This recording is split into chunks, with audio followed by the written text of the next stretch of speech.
It's the Partially Examined Life, episode 375, part 2. We've been discussing Luce, Irigaray with guest Jenny Hansen here.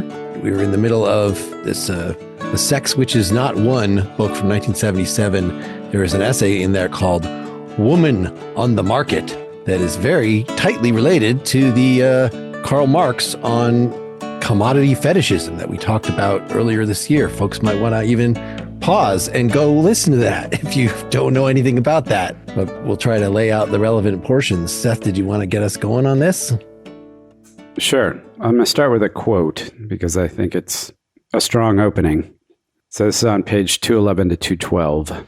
It is because women's bodies, through their use, consumption, and circulation, provide for the condition making social life and culture possible, although they remain an unknown quote-unquote infrastructure of the elaboration of that social life and culture. The exploitation of the matter that has been sexualized female is so integral a part of our sociocultural horizon that there is no way to interpret it except within this horizon. And when I read that at first, I was, I wanted to say, okay, well, what do you mean when you say women are commodities? What does that mean? And she elaborates a little further, but essentially she's referring to the fact, just the bald fact, that if you think about, let's call it a family unit or even a tribal unit or something like that, if women don't leave their families and go and marry, I'm not even going to say marry, or do not reproduce with men from other families, then the human race essentially can't perpetuate itself. And so the family structure is kind of the nucleus of this system of production, which involves the exchange of women from one family to another. And I was like, wow. And then, she refers to the incest taboo. And I know there's a lot of psychoanalytic work on that. I don't want to get too far into it because that will draw your attention to like, well, they have to, like how would the human species couldn't. Yes, she knows. She's going to come back to that point about how we've kind of biologized the whole concept in a way that it sort of defines female sexuality. But her point is, we don't even think about this. It underlies, it's just a basic fact of the way that the species exists or perpetuates itself or functions that we don't even think about the fact that there is a way in which women are commoditized. And if you then say, okay, well, let's take a look more deeply at what that means and what does that do for our attitudes about women versus men and she brings in and she sort of elaborates on Marx's notion of use value and exchange value in commodities and then, goes on from there. But it really just opening up the discussion that way, I was just sort of thunderstruck. It's one of those insights to me anyway, that it's so obvious nobody sees it, this is water, whatever, what is water, that kind of a thing. But I think also, given what we know about, because she is going to also bring in, she talked about earlier Hegel and Hegel's views on the family, but also just the idea that it's just throughout history, you can look at the idea that the family is somehow the model for the state. And, all these patriarchal, so to speak, structures.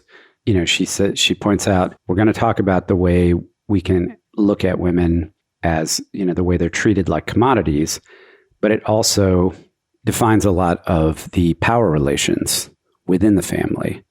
And ultimately, that'll get us to the discussion about the relationship between daughters and mothers and sons and mothers in one of the other essays. But that's kind of the premise. So a little further on, she says, the production of women, signs, and commodities is always referred back to men. When a man buys a girl, he pays the father or the brother, not the mother. They always pass from one man to another, from one group of men to another. The workforce is thus always assumed to be masculine, and the products are objects to be used, object of transaction among men alone. Just when she starts to get that specific, then I'm like, okay, I see this in Game of Thrones. I see this in the Gilded Age or whatever. But like, is this the way you were presenting it, Seth? Is it's like a fundamental thing, the incest taboo that is practically required. Maybe we don't have to be so objectivizing about it, but that it has been the foundation for tribal society. It's not just a fringe thing. I guess I had been thinking the narrative is generally shaped. The fact that you're saying it's something we don't even notice, I think this is helpful, because it's not like when the royal family has a daughter, they're like, yay, we have a commodity to exchange with another country. You know, they just like, okay, we have extra daughters, we'll do that with them. But it's when you have the male heir, that's what matters. You know, we'll get really excited about that because it's the patrilineal line that's going. So this is kind of comparable to, I think it was Derek Bell that we read in Philosophy of Race, where he makes some sort of claim. I could be confusing him with one of the other authors, but that, you know, the whole foundation of white society is based on oppression of Black people. And if we didn't have the Black people, we wouldn't even know what to do with ourselves. We wouldn't be able to contrast ourselves with this lower class or something like that. And that always struck me as false, because I think racists would rather make the Black people invisible. They would rather not think about the Black. They would rather have it's not that they're fetishizing the Black people. And so I think there's something similar going on here, that if Bell's going to claim that, he would have to say, well, it's all implicit. It's not that like all white people are obsessed with Black people and their superiority over Black people, though maybe there were, you know, the Klan members, like, sure, that's a great, but it would be the same thing here, that men are not fetishizing, wow, if we didn't have this, if I was not able to, you know, make some land deal by selling off a daughter, our whole society would fall apart. I mean, is that at all what it seems like? It's more, she's saying something much more fundamental here than just that sort of what we would say archaic and fringe element that even for the people there would not be something they would say, this is the foundation. They would not admit that this is the foundation of their society, at the very least. I think that she's saying more than the biological imperative. When I reread that section, thinking, well, first of all, I always have been interested in her neologism homosexuality. I don't know, she's trying to sort of she's using the French term for man, right? And so she's not trying to describe gay men, but she's trying to describe sort of this way in which the, I guess, exchange of women, or the sort of the value of women and exchanging women further consolidates the power of men and creates this, you know, sort of whatever. So let's take the word homosexual, add another M next to the first M, and put parentheses around the second M. Right. This is this thing that she uses over and over again. Right, Say, look, it's like the French word for man. It's very French to play on language. Even though I'm studying French right now, I completely missed the fact that it was homosexuality. Yeah. Well, and so again, like, I don't know, I can't help it because I try to, as I teach, and I'm always trying to think, if I was going to teach this now, how would I make this explain something current, you know, going on in our world? And, you know, the Epstein situation, right? I mean, there's this trafficking of women. I mean, it's not really it's not really about desiring beautiful women. It's about increasing the value and importance of the men that participate in this exchange of women. So they're commodities in that way, but they're commodities that they're not sort of individually valuable. I don't know. They're valuable only insofar as they kind of meet this other standard that's been fabricated by men, that the kind of labor that men have done on women, that is to create this notion of femininity, of a kind of femininity that they think women should embody, you know, which we see again, I guess, in what does my daughter call it? Sorry. There's all these like TikToks on conservative makeup or whatever, like the kind of MAGA conservative makeup look, you know, this like big long extensions and so there's a kind of fabrication of what that commodity should look like, and then that commodity is used really to consolidate men's power. But there's another way to look at it, which when I used to teach it years ago, and I taught at Gettysburg College, and there was a much more of a Greek system there. There was a very famous book years ago that was called like Fraternity Gang Rape or whatever. It was written by an anthropologist at University of Pennsylvania, Peggy Sanday, and her argument was that women, the sort of sexualization, objectification of women is kind of the means by which men completely bond with each other. So I guess there's we have something in common, you and I. What's that? A secret. No, I'm He's quoting. Acting out something. The supposed greeting card between Trump and Epstein. Is a locker room talk kind of argument. Yeah. But Sanday also goes so far to say that like it's a way to make permissible kind of the homoeroticness between men. Oh, right? Sure. Because of exchange, by mediating it through this hyper objectification of women. So those are just kind of, I think, instead of bringing each other flowers, they bring each other women. So they can like touch and hug and I love you, man, because it's all mediated around this hyper toxic masculinity, whatever we call it now. That's certainly the sexualized aspect of it. And Irigaray fundamentally, too, is talking about just, again, this whole notion of subjectivity. It's like the consumer, the producer, is the subject. The commodity cannot have subjectivity. And not only that, their worth essentially can be measured by other commodities.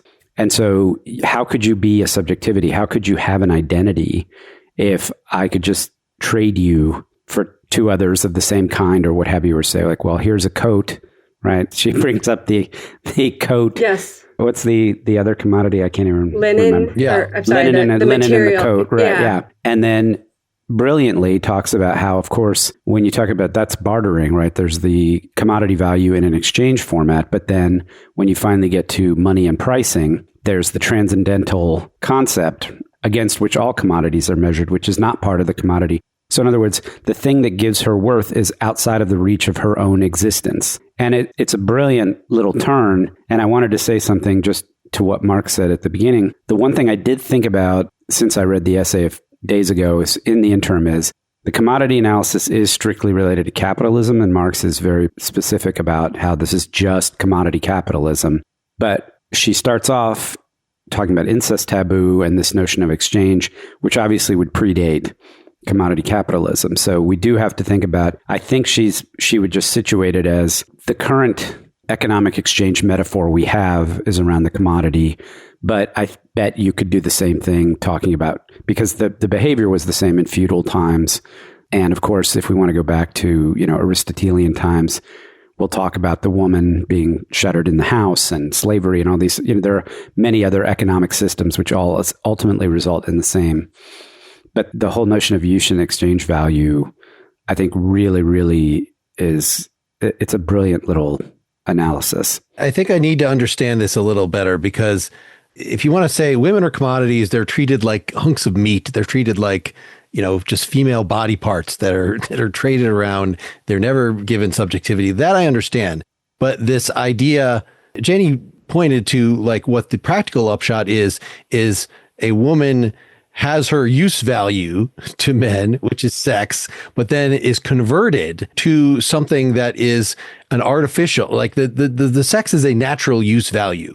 But, just like Marx wants to say that we're not saying that if we say one coat is worth 5 spools of linen, we're not saying that the coat is 5 times more useful than the linen. We're saying that there's an abstract labor value that we can assign equally to both of these and use money to capture that.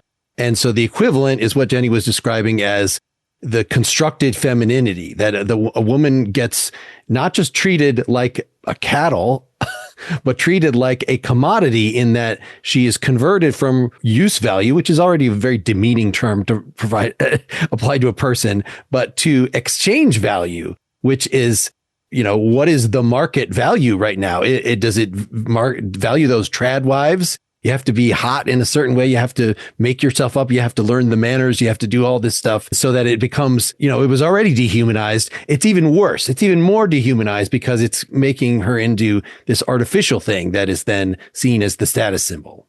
Yeah, no. But that's exactly the point. So just look at page 214. The use made of women is thus of less value than their appropriation one by one, and their usefulness is not what counts most. Women's price is not determined by the properties of her body, although her body constitutes the material support of that price. Woman has the value in the market by virtue of one single quality, that of being the product of man's labor. And she has value thus only in that she can be exchanged. And so it's the idea that, I guess initially, if we talk about women being commodities, we might think, oh, that's because we need to use their bodies for reproduction. And she's saying, no, it's worse. It's way worse than that, right? It's that men have to use their bodies. In other words, it's their use by an other, specifically by men, that gives them the value. So it's not even specifically what the use is. It's more because they are a commodity in that way, they only have value through the labor of the consumer or the seller or what have you. But what is the labor? It's that men have gone in and done the hair of the women and created the models to make them Aphrodite. Like, that's not the thing that we value. Like, if you're saying that, I've got my trophy wife and you've got your trophy wife, it's not that like I put in so much more labor to construct my trophy wife. We're not all having these Pygmalion experiences with our, I feel like she really wants to follow Marx's analysis point by point. And I just don't know that it ultimately makes complete sense as an analogy. Listen, maybe just like the other metaphors and analogies we talked about there, it runs into a problem. But think about it from the woman's perspective. What? Yeah. If a man says, what do I need to be whole? What do I need to make myself into the man I'm going to become? I got to get a job. I got to get a wife. I got to have kids. I need a house, blah, blah, blah. So all of those things are reflections on me, to go back to the mirror. So if you're a woman, what do you say? You say, I have to get a man to do this for me, or to get this for me, or to do, it's not like she says, oh, I have to get a man so I can have a family. That's not the way it works from that perspective. Or I have to get a job. It's that I have to give myself over to, or I have to be acquired by a man in order to have meaning or give structure to my life. And so she just doesn't have that agency and subjectivity. So labor is, don't think about the man making the woman. Think about labor just being the agency and the subjectivity in the relationship, or playing the active role. That's how I read it. I think that's exactly right. And it reminds me of a similar argument that Simone de Beauvoir makes in The Woman in Love. I think we even talked about that. But the labor is not like the man ensuring that the woman has got the extensions and the makeup. I think the labor is creating an ideal of what a woman then has to fit herself into. In a world where she's not allowed to have her own agency or subjectivity, the only power she gets is aligning herself with a powerful man. So she has to try to meet that ideal to get that power. So I think similar to what... So in this way, then, a woman is a currency of exchange among men. She's Bitcoin. But like all the other things, like the kids and the land and the other stuff. And so in this rendition, then there is a economy of status among men that involves a whole bunch of different things, and among men and between men and the hierarchy among men. But in that economy, there are lots of objects. And in her articulation, women are just amongst those objects that are part of that currency of exchange. Yeah. But I was thinking more about like the Epstein thing again, right? Like I haven't really thought this through, but, ostensibly what he was creating was these like really interesting groups of big thinkers, mostly I think men, like scientists and technologists and philosophers. But somehow the way that you entice these people to come and entertain and do all this stuff is like this background exchange of women as commodities. So that's interesting. In the bit that I think there's lots of speculation, and I have not yet heard, except for maybe the example that is Prince Andrew, where there's clearly involved with this. If I were trying to analyze what I know of that situation, it would seem like it was part of Epstein's attempt to ingratiate himself and display himself as a powerful man, to be spending his money to bring all these people together and ingratiating himself with them in that way. And that part of his own self-presentation was clearly having young women like hanging around him all the time at these things. And there were a multitude of reactions to this. Some people were, considered it really weird, and some people considered it exactly the way he wanted them to consider it. Like, oh, look how powerful he is. It is working as a currency, even if the other people aren't all, it's part of the currency that Epstein's putting in there. And it's working in some way, right? I was thinking too, it's an array of things, right? So some of it is the young, beautiful women. Some of it is the private jet rides or the island, so it's like an array of commodities that being around those or being lured by those is gaining more power and affirming that you are powerful. So again, is this just a Nietzschean overstatement? Because what you're saying is it's an economy of status, and women are one thing, one element, and they're treated as objects within that currency. But even if there were no women available, or they were considered beneath contempt, or maybe you had slaves, or you had other more, then there would be other. So they're just pawns. So to say at the one point, women are just pawns in this game, and then to say the whole system depends on this foundation of this subjugation of women. No, we're actually seeing women are just an optional part, are just a pawn. They would play their stupid ass male homosexual games with each other, whether there were women around or not. And even in days, if we're not allowed to treat women like that anymore, men are still going to be playing those games with each other. It's just maybe women will get in on it. They'll get in on the status competitions and the shallow bullshit. Well, I think that definitely happens. But yeah, I mean, I think that if woman or femininity is just defined as the deficiency or the inferior non-subject, whatever, like everything that a man is, it's the opposite and the deficient qualities, then I guess there's also just like reasserting that's that mirroring thing. There's a reasserting of the value of the man, because like you can, like these women are just like commodities or playthings. They're things that you conquer and that you use at your disposal, is the way that I see some of what she's arguing there. And so, yeah, I mean, it can be an array of things, but I mean, it's like a fundamental thing that a man has to reassert in this story she's telling, right? A man asserts his entire identity as a subject depends upon negating that he is not a woman. And so to negate that you're not a woman means that you have to show dominance over women, and then you create these bonds among other men that way as well. So this is part of a general, a critique from, I don't know if it was from her intro or from your intro, where you're describing the whole economy as set up along a pattern of male sexual patterns. Like the workday was compared to, I guess, the weekend is the orgasm.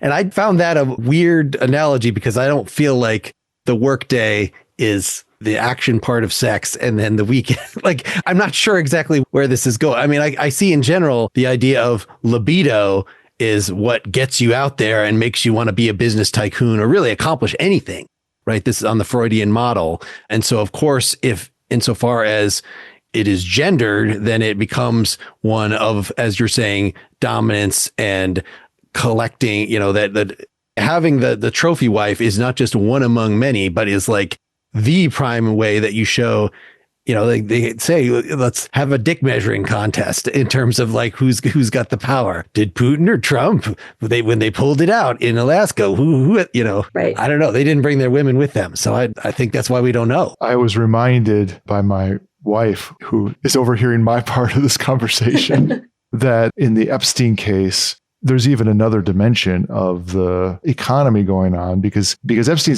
was taking pictures of people and using them to extort other people, and also extort those women. And so there's a variety of levels of this commodification going on. That also goes again to the sort of through line in her work about women not being able to kind of have their own subjectivity, their own sexuality, their own agency, right? I mean, yes, you're shamed for being sexual. Mm-hmm. And so there's, and I guess I could understand like Mark, like reading this and going like, I'm not this, way. But I think like when you earlier were saying we should see this as like a genealogy, it's more helpful. She's laying out a story for how it is. And we have remnants of it. We still have remnants of this. I mean, it's still the case that trophy wives are real things. And it's still the case that, maybe a lot of men think that the way to get good at sex is to watch pornography. That really kind of is not going to teach them how to please women. There's remnants of it. It may not be the case that like this is like absolutely the way all men are. And certainly I don't think that's her goal. I think she's trying to sort of describe how women became subjugated and denied. I think she's just picking up where de Beauvoir left off and going in a new direction. And I think I like Marx reminding us of someone like Nietzsche, who is stating something in a very bold and straightforward way, and you're overreading him if you make existential or a complete analytical claim on him. I think this goes to what you said at the beginning, Jenny, that it's important to be reading her. And again, I don't think she's unique in this respect, in a way that recognizes the role, the rhetoric that she's using, not in the sense to diminish it, but just to but not to misinterpret it. And now a word from our sponsor. We live in a time of unprecedented technological empowerment. Individuals face literally no obstacles to sharing their ideas, creativity, products, or services with the world. Yet many don't, held back by their own fears, concerns, or doubts. Can I? Should I? How do I? This is normal, but when it comes to creating a business, organization, or movement, you've got a helpful, willing partner in Shopify.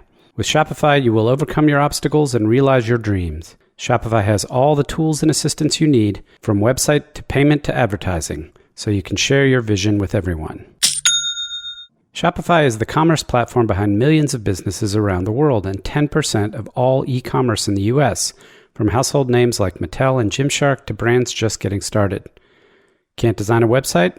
Shopify's got you with beautiful, ready-to-go templates to match your brand's style. Need a hand? Get help with everyday tasks like enhancing product images, writing product descriptions, or generating discount codes with Shopify's AI tools created for commerce. Want brand amplification? Shopify helps you find customers with easy-to-run email and social media campaigns. Worried about getting stuck? Shopify is always around to share advice with their award-winning 24/7 customer support. Turn your dreams into and give them the best shot at success with Shopify. Sign up for your $1 per month trial and start selling today at shopify.com/PEL, all lowercase. Go to shopify.com/PEL, shopify.com/PEL, all lowercase. This episode is brought to you by Function. I choose Function because it's the only health platform that gives me access to data most people never get and the insights to actually do something about it. Inside Function, you can test over 100 biomarkers covering everything from hormones and toxins to markers about heart health, inflammation, and stress. For an additional fee, you can even add advanced imaging like MRI and chest CT scans, all securely tracked in one place over time. I listen to the Huberman Lab podcast, and I've always been impressed by his focus on generating actionable conclusions from health research. So I was glad to hear that he's among those backing Function. When I got my full clinician summary from Function on my annual blood work, I was really impressed. It gave me a much deeper look into my cholesterol panel than I've ever had with my PCP, breaking it down by lipid sizes and offering actionable suggestions on how I can improve my cholesterol levels. For me, that level of nuance was a game changer, and I'm really looking forward to seeing what changes in my next round of tests. Now let's talk about hormones, not just cycles, but systems. Your sex hormones don't only shape reproductive health, they also influence your metabolism, mood, energy, and more. For women especially, things like birth control, PCOS, or even hair loss can be tied to measurable hormonal shifts. With Function, you can track biomarkers so you can see patterns over time and make data-informed choices. Learn more and join using our link. Function is a near 360-degree view to see what's happening in your body, and our first 1,000 listeners get a $100 credit toward their membership. Visit www.functionhealth.com/PEL or use the gift code PEL100 at signup. That's www.functionhealth.com/PEL to own your health. So this whole women on the market thing ends with this section on the status of women in such a social order. And I think this hooks up well with the final essay, Body Against Body in Relation to the Mother, 1993, which we're otherwise not going to talk about because we just are going to run out of time. That you don't sell your mom. That's the limit. You know, the mom is where you came from. And the mom is protected. Like once she's in that, okay, she's not treated as a subject. She has to do her mom things, stay, serve the children, serve the husband, blah, blah, blah. But she doesn't get sold off. It's the virginity. It is the thing. The mother is, again, the use value. No, we have converted by creating the young virgin. We've created the exchange value that can then you can sell to Jeffrey Epstein or whatever. So in doing that, in this final essay, she focuses on, this is where the matricide comes in. It's a purposeful or something we have to uncover genealogically, forgetting of our own origins. And she compares like, well, you'd think that Freud is so concerned with sexuality. He would be all about like, aren't you really uncomfortable with the fact that you came from some other person, a part of their body, and isn't, your relationship with your parents and with your mother in particular is always going to be really weird because of that. And he should be obsessed with that. But yet he sees the foundation of society in patricide. In Totem and Taboo, he tells the story of the first society. This is his version of the social contract, is a bunch of sons gathering together and saying, no more tyranny. Let's kill the father, and setting that up as the new name of the fathers. The social, the society is the thing that happens when you get an actual collaboration between people that are fundamentally brothers. Well, where's the mother in that? The mother is just ignored in that story. And she wants to counter Freud's weird myth with her own weird myths, which, are very much explored in our past episode on Kristeva, that we should be very concerned with how to get back in touch with and reinterpret the fact that we are not spiritual beings purely thinking things as Descartes would have us, but that we are biological beings that come from a biological origin. And let's not just have respect for these women that we're no longer going to trade and commoditize. We're going to let them be subjects, but make the mother a subject and focus on, the Hegelian master and slave thing. Well, our first interaction is with the mother so that is where, which like the master and slave is very asymmetric.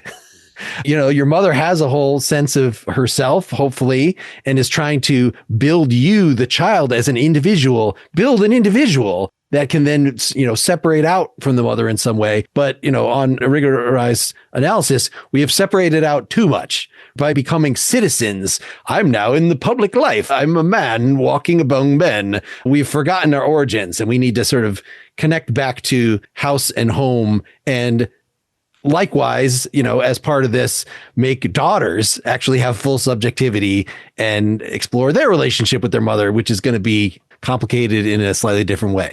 So I've always been interested in women in madness and depression and stuff like that. So part of what I really like in this essay, I was just looking at a passage on 242, and he's describing so it's the top of the middle paragraph. He says, this relation of desire to madness works in a privileged manner in the relation to the mother for man as well as for woman. But all too often, man rids himself of that madness and unloads it upon woman or women. And that really just resonates, I think, for a lot of women, because another thing that happens is part of going out in the public sphere is to have these sort of hyper controlled, rational, measured, logical attributes, and all of that complexity of humans, you bifurcate it and you sort of make the woman absorb all that anxiety in the home, right? That the woman becomes the kind of repository for the fears, the anxiety, the stress. And then, so I think she's pointing out that the failure to let mothers or women be subjects, not only does that practically mean that when we hear women speak, if we listen, it sounds like madness to us, like they don't have an intelligible way of communicating within this homosexual realm, but that they also become the container of all the parts of the man that he cannot take with him out into the polis. I guess, let me just sneak in one other thing in case we don't get to it, but I think to me, the thing that was most magical about Irigaray, that's a part of her The Ethics of Sexual Difference essay, is the role she gives to wonder. And I think what she's trying to imagine is a world in which that instead of the woman just being subjugated or repressed in order to erect the male in every sense, what if, I guess she uses the word chiasmus or whatever, that what if they're both equally, I think she uses poles, negative and positive, but instead of just one attracting, they're constantly, it's the Hegelian thing, becoming subjects through the interaction with each other. But again, going back to this fabrication of femininity, one of the downers for men and the ways in which sexual relationships would be awful for men is sort of already knowing what your partner wants or thinks or is, right? I mean, sort of projecting a certain idea of what a woman is and then just making that woman, assuming that woman is operating in that construction in your head. Whereas in her world of sort of imagining greater difference that can't be subsumed into like a single eidos or form, there's the role for wonder. And wonder is maybe a better way of approaching difference, approaching even like in just dating, like relationships, like, like I have no idea what this person thinks. Even after 30 years, I don't know what this person thinks. I can't possibly exhaust what there is to know about this person. If I stop sort of projecting what I think, oh, well, they're, this, and they're going to say this, and it's the same old argument, a more kind of like, wow, there's this excess going on in a person. There's more than I can ever master. And I need to kind of have a different attitude, not of appropriation and commodification, but wonder and awe. So I just wanted to sneak that in. Yeah. All this positive stuff, I think, is a great, we need to, even if the point we need to conclude on at whatever length is the positive stuff that comes out of it. So yes, we've created this economy of desire that desubjectivizes women. We have this history of philosophy that desubjectivizes women. We have committed the fundamental act of matricide that makes us not comfortable with our biological organs. And so we present, as part of, what's wrong with Cartesian philosophy and the stuff that's based on that is pretending that we are floating consciousnesses, thinking things detached from the biological. And yes, this is going to veer into essentialism, but this is the way she kind of starts, like that she is a second wave feminist. First wave feminist, I just listened on the internet to something about this. So you can tell me if I'm wrong here. But first wave feminism was like, we're just as smart as you. We want to have all the same rights. Second wave feminism is, no, respect the difference. We don't want to just fit into the spaces you have created for men, which, for instance, don't allow for maternity leave. Like you have to create new things that fit our bodies and our needs. Third wave feminism is maybe more the butler, like, let's just get rid of gender altogether. It's just too much trouble. But that she's stuck not stuck, but like she lands in the second wave of like, vive la différence, like that there is something to be added. So an ethics of sexual difference, that's 1984. And the third essay, the sexes and genealogies, each sex must have its own right, 1993, are very concrete things about ethics and law that needs to take these things into account. And look how much we would get. We would get these advantages like you're talking about in personal relationships. Men have, by using the mirror, by just treating the woman as an object and assuming we know what they want and using them as a way to try to relate as a distance to other men, like that's not going to be as satisfying for us. So, she's not saying, screw you, men, you're redeemable. She's trying to sell the men on like, this is way better for everybody. If you allow full subjectivity to women, all right, we get a whole new poetics out of it. We get a new conception of space and time, process ontology, basically.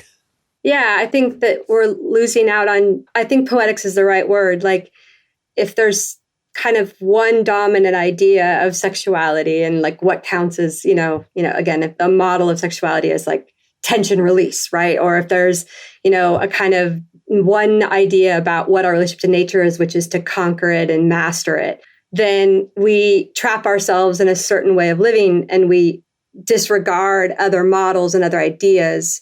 And so again, it doesn't have to be about sexual difference, right? I mean, a lot of this we see now in contemporary ideas about reclaiming ideas from Native communities about how living with nature, or Native communities to think about economy and exchange instead of capitalism. And so I think she's just trying to point out that mirroring or that monism, let's say, that sort of single way of carving out what the world should look like and how everything is kind of modeled on one biological kind of being, traps us. And we're freer if we can recognize there's limits and there's different ways. There's limits that cannot be overcome or subsumed or made to reduce things down to one, that they provide different ideas for us about living with each other and the world and what we want from each other. And yeah. Yeah, I think you're right, Jenny, that this particular note is embodied in this section on wonder, which she keys off of Descartes. And she points to not that wonder which beholds what it sees always as if for the first. Descartes is not this way, but the one that she wants to point to is that wonder which beholds what it sees always as if for the first time, never taking hold of it, of the other as its object. it does not try to seize, possess, or reduce this object, but leaves its subjective still free. And so it's maintaining a disposition of kind of curiosity and, well, wonder is the right word, with respect to it. And the trick there is maintaining that, I think she means it broadly speaking, embodied in sort of like in your face with respect to the sexual difference, but with respect to, philosophical interaction with the world and understanding the world in general. And it seems a bit of the trick is going to be cultivating wonder while at the same time developing understanding, and not having understanding quash wonder. For me, something like this is where you get into the different kind of the part of understanding of science as I think of it versus the kind of the pejorative scientisms that people would point to, where you say, well, I figured it out. I have all the answers. And for me, that's exactly the wrong interpretation of what the activity of doing science is, which is why I end up on sort of the pragmatic interpretation of it, which is there's a sort of infinite well of things to look at. And if you feel like the well's running dry, you need to work on your wonder about it. Yeah. I guess one last thought about that last essay, and that women sort of don't have their own lineage or genealogy. They get kind of assumed into the male, even when we do family trees, right? Is part of what has to happen, and I think men have to participate in it, is that there has to be space or there has to be new images, new shapes that allow women to reach their potentials or to become themselves, where they're not sort of thinking about it through what men want, like what's put out there is what they think men want, right? So like even now, again, with like social media and the ways in which still we're dealing with young women and eating disorders or women in corporate environments. How am I assertive but don't come off as a bitch? Or, there's a lot of cramping of what women can be because there's not sort of models out there that aren't in some way a reaction or a relation to male. And that goes, again, also to your point about the first wave. I mean, the criticism of the first wave was equality to whom? Like what standards? Like the standards need to be called into question. We need different models, different standards, a new poetics. We need different ways of inhabiting ourselves, and becoming that doesn't cramp us. So I think about this in terms of human capital. Like there's 10 billion, 8 billion, 10 billion people on the planet.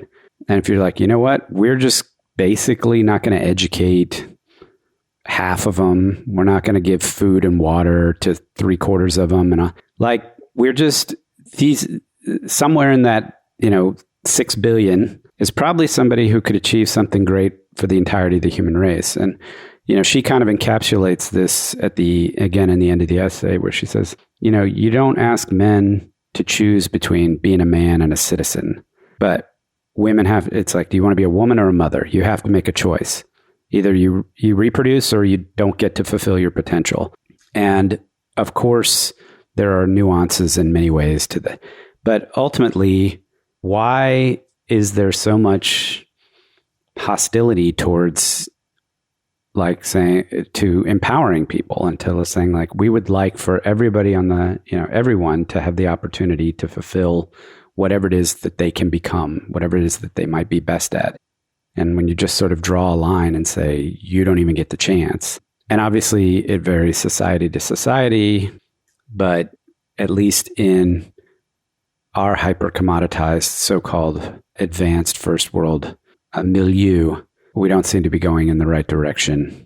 I mean, you've said it. Why do structures that want to artificially constrain competition? I mean, I don't want to call it competition, right? Just why do we sort of, I don't know, monopoly? Some people are starting at a better place than others instead of realizing that there's so much in people that we can't know, in advance, that they're not worth giving our time or our resources or attention to. That there's some kind of narcissism or there's some kind of anxiety there that wants people that have been used to being on the top, they want to just stay there. And so they constrain the possibilities for a whole bunch of billions of other people, right? And seems like the problem of our time right now.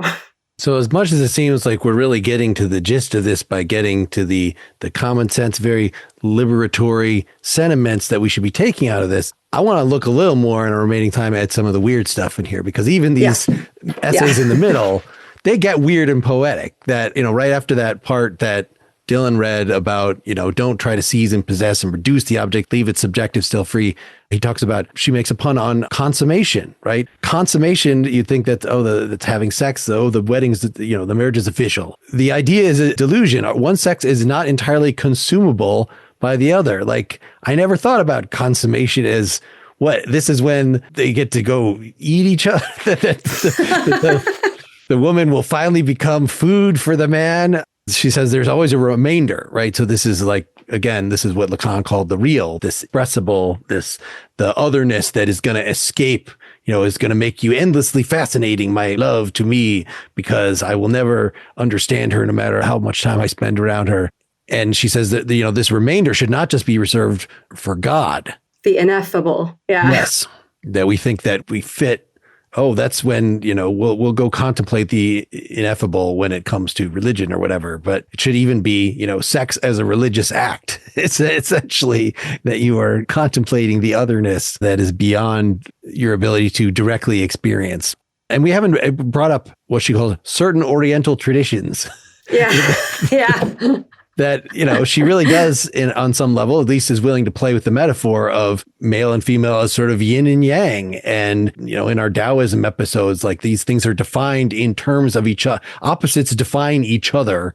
And so, right, if you only have the male and you don't acknowledge the natural opposite, the disembodied subject versus the biological substrate or something like that, then obviously she doesn't want to be an essentialist and say, women are all just about the biological substrate. But she does want to say that there is something to that difference, such that a full life should involve, and a full culture should involve, acknowledging both these things. Like, this is how you get an accurate multivalent metaphysics that's not just some atoms in the void or other static bullshit.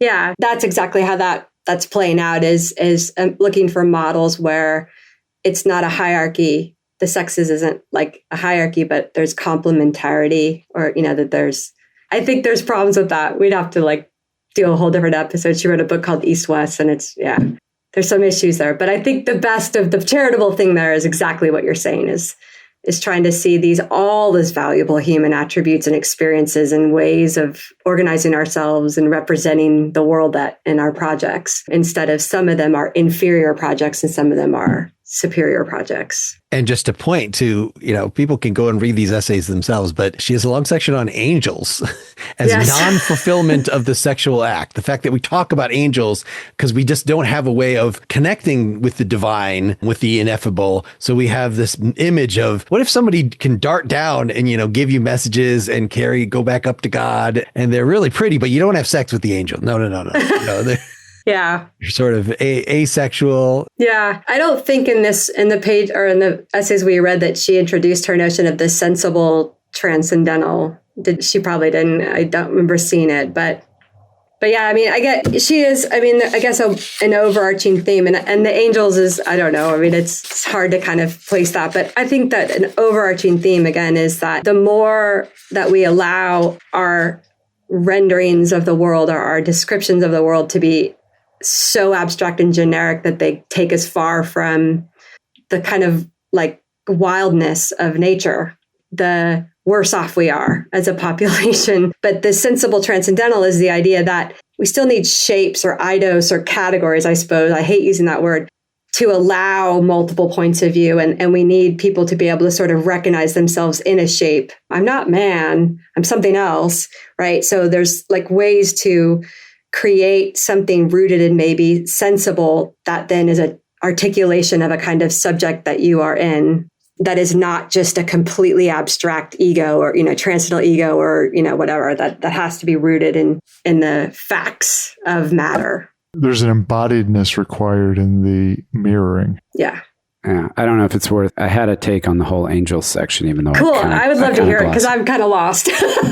So earlier in several of the other essays, right, there's talking about the way that subjectivity, traditionally philosophically, requires the transcendent, and that ultimately in the Christian conception, that transcendent is God. And in this essay, she's talking about how do we conceive of an identity, like something, a sexual difference, something outside of our current form of sexual difference, whatever.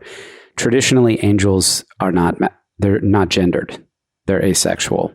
And they also sit in a place sort of between humankind and God. So I think she was just trying to invoke a concept of sort of like, let's just call it non-gendered, like mediated being that we could maybe look to and say, is this something, does this provide a model for thinking about a subjectivity which is not caught up in this masculine, feminine, I don't even want to call it a binary opposition, but more like subject-object kind of relationship. It's just sort of like what about this? And then on to the next thing. But that's what I thought. And of course, as soon as I started reading it, not of course, because I'm probably the only one on this call that thinks this, but if you've ever seen Constantine, the movie Constantine with Keanu Reeves, the actor who plays the angel, that's the British woman, I think, and she's red hair, and she always plays a kind of, it seems like she's always this type of character. Tilda Swinton. Yeah. Very androgynous. Yeah. Totally androgynous, and knows exactly how she was, I was like, oh yeah. No, I mean, if you want to make Tilda Swinton your new avatar of a gender model, I'm all on board. Like, sign me up for that train. And so that made me happy. I like it. Very cool. So there's a lot more. I would love to spend some time in some form, whether we do a part 3 or whatever, just talking about this section in Hegel. Maybe it's even worth, a separate episode on that part of Hegel, and then bring back in Irigaray's analysis of the family. The upshot, and he discusses, even in the original, the phenomenology, he discusses Antigone, that she's playing off of, which of course we've done an episode on. So this is interesting. I think the story fits in very much with what we've already said here, which is that the woman gets associated with, hearth and home and duty toward nature, so these bonds with the siblings, and I'm not going to let my brother just rot out, even if, as opposed to the law, the name of the father, the phallus that is representing what society tells you. And so, that Antigone gets caught in the middle of that she is being judged by these foreign standards, whereas she is clinging to the, the natural as opposed to the merely social.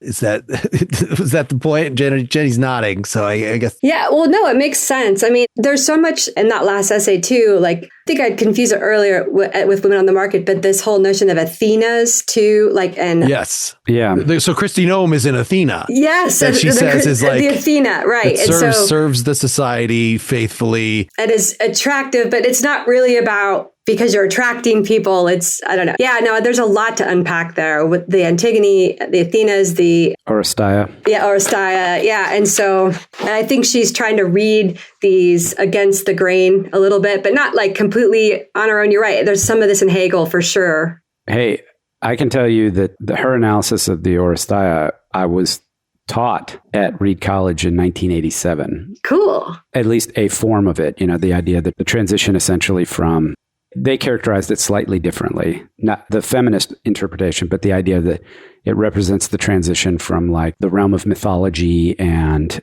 blood redemption and all this sort of thing to the world of laws. But the critical piece about Athena, so she mentions Apollo, right? Because Apollo is Orestes' champion. And he's like, yeah, no, he's not going to get punished. He prevents the Furies from punishing and extracting the bloodlust. But Athena, who ultimately implements the law and who is feminine, but she springs full grown from the head of Zeus. And so she's not born. She doesn't have a mother. And I was like, oh yeah, I forgot about that piece of it. And it's a brilliant, like, this is what you need. Like, you need autochthony to create the new order, or at least you need the idea of autochthony to erase the old order. The maternal, yes. To let go of that desire for the maternal, or the pull of the maternal, or the fact that, yeah, like your body's marked by that being in that maternal body. Yeah. Yep.